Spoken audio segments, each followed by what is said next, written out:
রহমানির রহিম। সিলেট জেলা অটোরিকশা শ্রমিক জোট এই 97 আজকে ত্রিবার্ষিক নির্বাচন অনুষ্ঠিত হচ্ছে।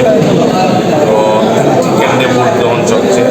সিলেট কেন্দ্রীয় বাস টার্মিনাল এবং বিশ্বনাথ বিয়ানীবাজারের দুবার নামক স্থানে।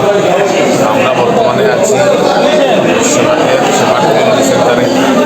এখানে শ্রমিকরা প্রায় 1100 ভোট এখানে রয়েছে। তাদের প্রত্যক্ষ ভোটের মাধ্যমে তাদের শ্রমিক প্রতিনিধি নির্বাচিত করবেন আগামী 3 বছরের জন্য, এবং সকাল 8টা থেকে বিকেল 4টা পর্যন্ত এখানে ভোট গ্রহণ চলবে। তারপর বন্ধ করে আমরা এখানে ব্যালট পেপার পাঞ্চ করে এখানে আমরা রেজাল্ট ঘোষণা হয়ে যাই এবং উৎসবমুখর পরিবেশে এখানে তারা ভোট দিচ্ছেন তাদের পছন্দের 15 জন প্রার্থীকে।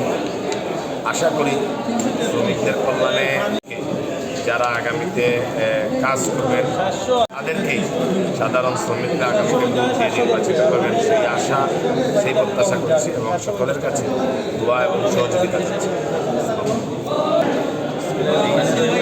জেলা নির্বাচন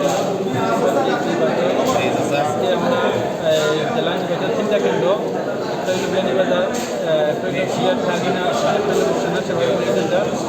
আমরা 3 বছর এই নির্বাচন জেলা নির্বাচন আমরা উৎসব পরিবেশে নির্বাচন আমরা কতজন প্রার্থী আছেন এখানে? প্রার্থী আছে ভোটার হলো আপনার 8টা 9টা ভোট দেওয়া যায় 14টা, আর প্রার্থী আছে 14জন। সভাপতি পদে কজন আছে? সভাপতি 2জন 3জন, সেক্রেটারি পদে 2জন, মেম্বার পদে আছেন 11 জন, কার্যকারী সভাপতি পদে আছেন 2জন। এইরকম আছে আমরা আছেন। আচ্ছা, ভোটটা কেমন সুস্থভাবে হওয়ার বুঝেন?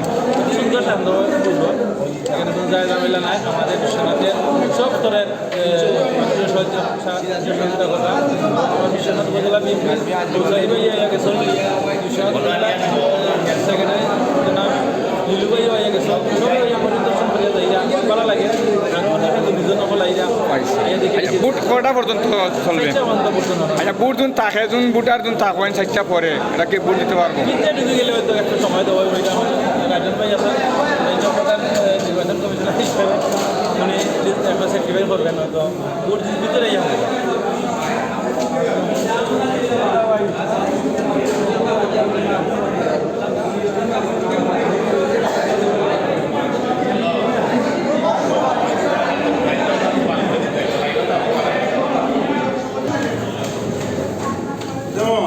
ভাই আপনি ভোট দেওয়া যাইরা